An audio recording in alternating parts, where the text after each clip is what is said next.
तो बीजेपी की सीमांचल रैली और अमित शाह के आगमन के विरोध में जेडीयू आज सतर्कता एवं जागरूकता मार्च निकाल रही है। प्रदेश के सभी प्रखंड मुख्यालयों में पार्टी का ये मार्च है। जेडीयू के मुताबिक सामाजिक सौहार्द बिगाड़ने की बीजेपी की साजिश का पर्दाफाश करने के लिए ये मार्च निकाला जा रहा है। इस बीच अमित शाह की रैली और 2024 के चुनाव को लेकर महागठबंधन और बीजेपी के बीच बयानबाजी का दौर जारी है। आज की बीजेपी वाजपेयी जी की बीजेपी कहाँ रही? ये तो मोदी शाह की बीजेपी हो गई है। झूठों की बीजेपी, फरेबों की बीजेपी, अफवाह फैलाने वाले की बीजेपी रह गई है।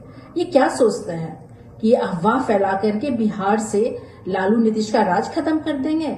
अरे बिहार कर्पूरी की धरती है, लालू की धरती है, नीतीश की धरती है, तेजस्वी प्रसाद यादव जी की धरती है। ये इन नेताओं की धरती है जो जनता से जुड़े हुए हैं।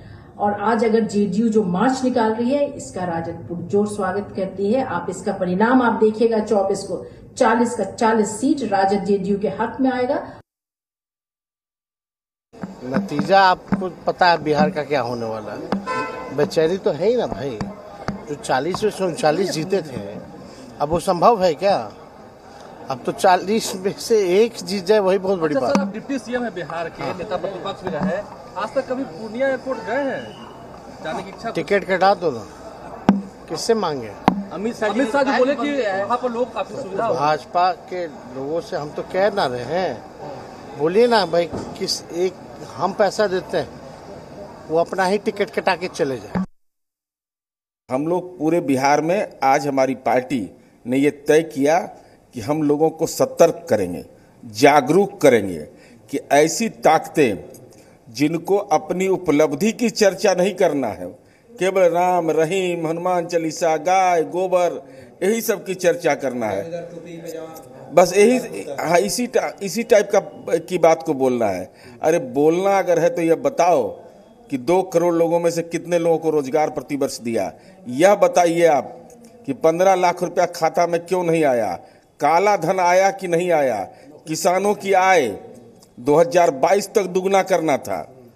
तो इन सवालों पर आप चर्चा करते, लेकिन स्वाभाविक है, इसीलिए हम लोगों ने सचेत करने के लिए, सतर्क करने के लिए और जागरूक करने के लिए पूरा बिहार में यह अभियान हम कर रहे हैं। जदयू से ज़्यादा बेहतर बीजेपी को कौन समझ सकता है। और ये इसीलिए उन्होंने जागरूकता यात्रा निकालने की कोशिश की है, मार्च।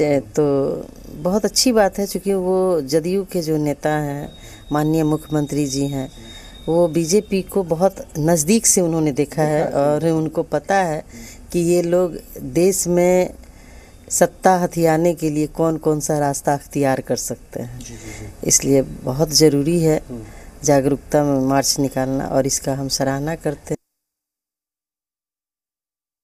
बीजेपी बिहार का माहौल बिगाड़ रही है या खराब कर रही है, ये जेडीयू ने आरोप जरूर लगाया है। लेकिन जेडीयू को यह भी बताना पड़ेगा कि जब बिहार में लंबे समय तक जब बीजेपी के साथ वो गठबंधन में थे, तब क्या बीजेपी माहौल खराब नहीं कर रही थी बिहार में? और जैसे ही गठबंधन से अलग हुए, तब बिहार में माहौल बिगाड़ने लगी बीजेपी।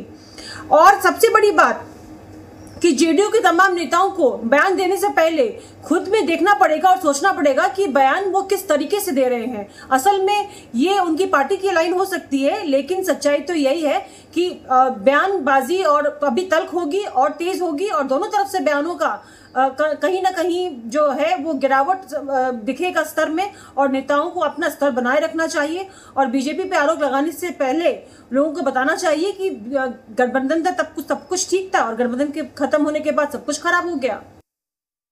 ये 2000 रुपया की रैली आप दिखा करके स्टेडियम के भीतर 10 से 15 हजार आदमी आप नहीं जुटा पाए, जबरदस्ती ताली बजवा रहे थे। तो मैं दिखाऊंगा ना इनको दुर्गा पूजा छठ के बाद लाखों की लोग इनके खिलाफ कैसे। वो चूड़ा दही का जगह है, मिठास का जगह है, बिहार लिट्टी चोखा का जगह है, समझे। वो वहाँ पर प्रेम से ही दुनिया चलती है, और संघर्ष और इतिहास की कथा है, ज्ञान और विज्ञान का वो जनक है, और अर्थशास्त्र की नगरी है। गरीब करने में इन लोगों की भूमिका सबसे ज़्यादा है। बिहार में जो भी विकास के प्रतिमान है उसके हम सहभागी रहे हैं। हमने जो काम किए हैं नीतीश जी के साथ, वही ना काम है नीतीश जी का। उसके अलावा तो नीतीश जी की कोई दूसरी उपलब्धि है नहीं। आज जो सच्चाई है, बेगूसराय में जो गोली कांड हो रहा है, कल आरा में हुआ है, परसों 3 दिन पहले हाजीपुर में हुआ है। तो लगातार बिहार के तो सभी जिलों में इस प्रकार की घटनाएं देखने को मिल रही हैं। तो इसमें झूठ बोलने की, बिहार को बदनाम करने की बात कहाँ से आ गई? जो सच्चाई है, विपक्ष के नाते हम समाज के सामने वही बात रख रहे हैं।